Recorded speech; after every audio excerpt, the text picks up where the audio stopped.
But XRP is not going to be a currency like the US dollar per se. It is going to be on demand liquidity, and it's going to be a bridge currency for the other currencies to be able to exchange back and forth and be able to flow through the financial system freely and smoothly. So let's get into the reverse carry trade. And I'm going to make it super simple to understand because I know you guys only want to know what's going on with my XRP. When XRP go up? What I want to mention first is what a corridor is. And a corridor, for example, this is a basic example, but here in the United States, we have a lot of people from Mexico that come here, live here, work here, and send money back to their families, exchanging the US dollar to the Mexican peso. USD to Mexican peso is a major corridor.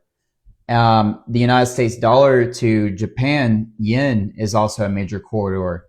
But the problem with this in the current financial system is that you have nostro and vostro accounts.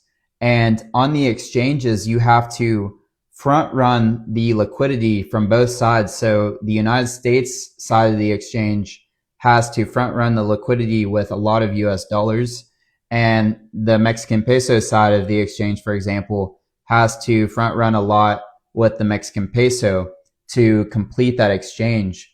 But the problem with that is that it's very expensive.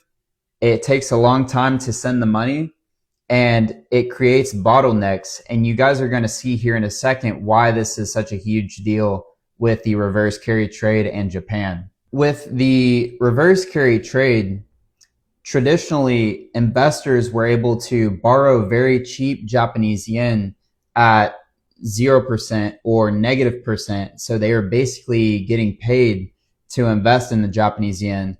And then investors would take that and invest in other assets like US treasuries, which were at like a 4% because the United States had a different policy with their dollar.